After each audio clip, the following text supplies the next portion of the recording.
everyone. Welcome back to Fitness by Kaushik Dantu. In this video, we are going to discuss about process and its types. It is also as the interviews like in comparison with which generally when do we prefer processes and what are the advantages of using a process over a thread and what is the difference between a thread table and a process table that is internally the OS maintains. And what are the types of processes? What is a zombie process? What is the orphan process? These are the different OS process the interview questions that we can expect. And let's discuss firstly what is the process and its types. Okay, what is a process? Process can be considered as a program under execution. Simply, like if a program is executing using some CPU resources, you can consider it as a process. A process can be of anything uh, that is performing some meaningful task. Okay. Now we'll discuss about what is a process control block. Process control block is something that everyone should know, which is asked in interviews. So I just pasted this block. If you can see, process control block or PCB is called. Uh, like it has entire details about the process, like what is the ID of the process, what is the program counter, location, memory, and what is the process state, whether it's running or it is in the waiting, well, some waiting and like sometimes someone has to notify that from sleep, right? What is the priority of this process? And you can see the devices that it is accessing, what type of protection it has regarding the memory protection or something. The OS has its flags and all that will be there here to give the protection for that process. And this is called PCB. Okay. Uh, and also we had a process table. Process process table is actually you can simply tell it's an array of PCBs. Okay. Uh, and in an array, if you have all the PCBs, then it is how it tracks the processes. In this process state, you will know whether the process is active or not. So that's how it tracks it.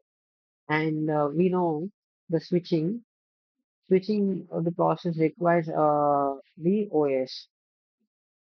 And then the interesting thing is the isolated memory. Then because the processors they run separate in separate memories and often they run in different cores too. We have Intel i7 with the 12 cores and all right. So the cores are used for running different processes.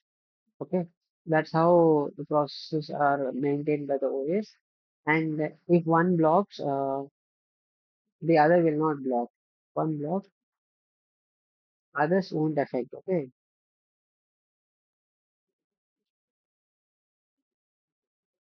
and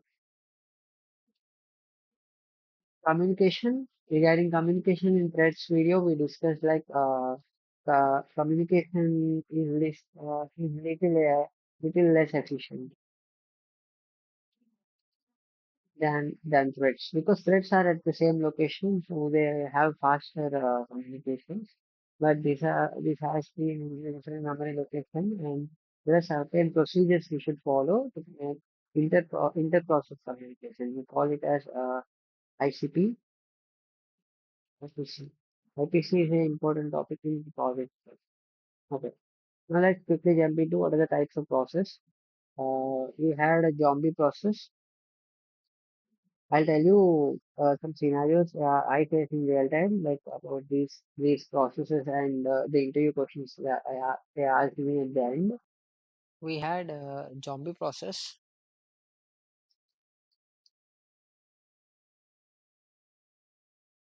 in that we can consider them as a terminated one, but did not release the resources.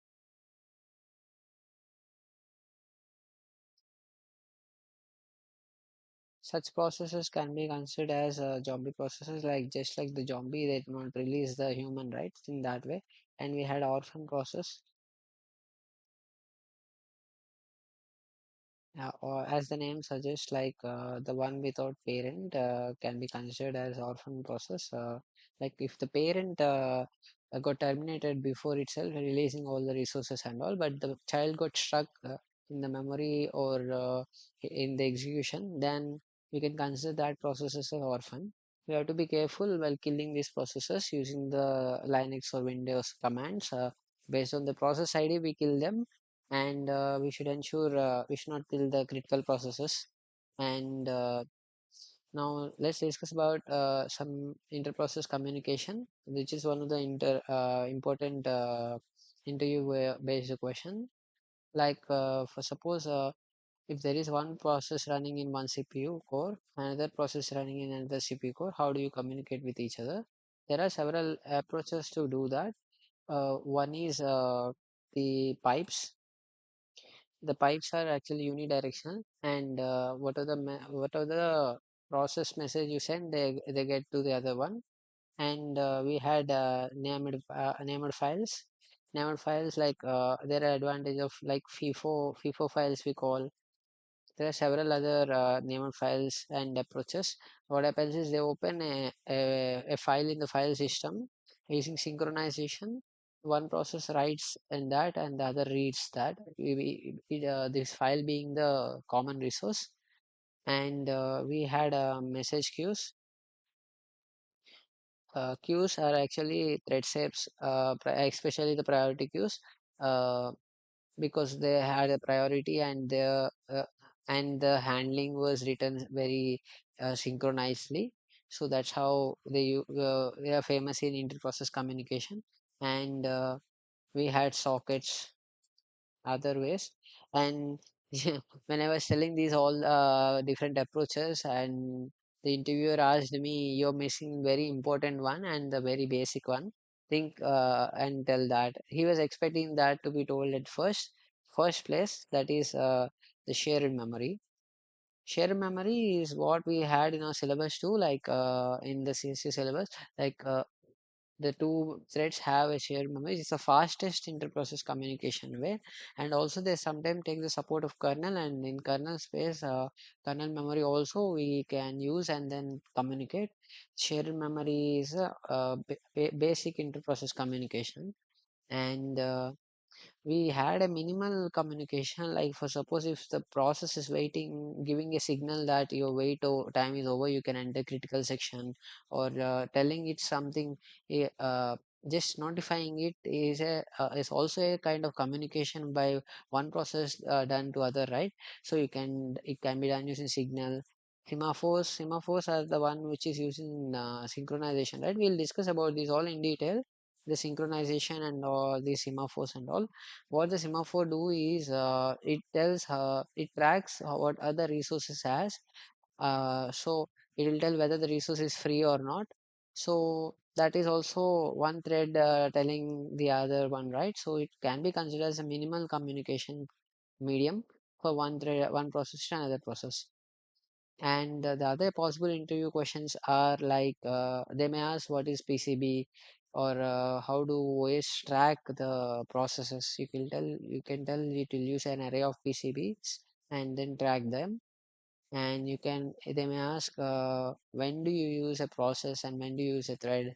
And you can tell when you require isolated memory, and you want to run them in different cores, and they had a multiple tasks to be done, and you will use multiprocessors. uh, Threads, when they require a same resources are to be handled at the same memory location, you can use threads. They are efficient for that.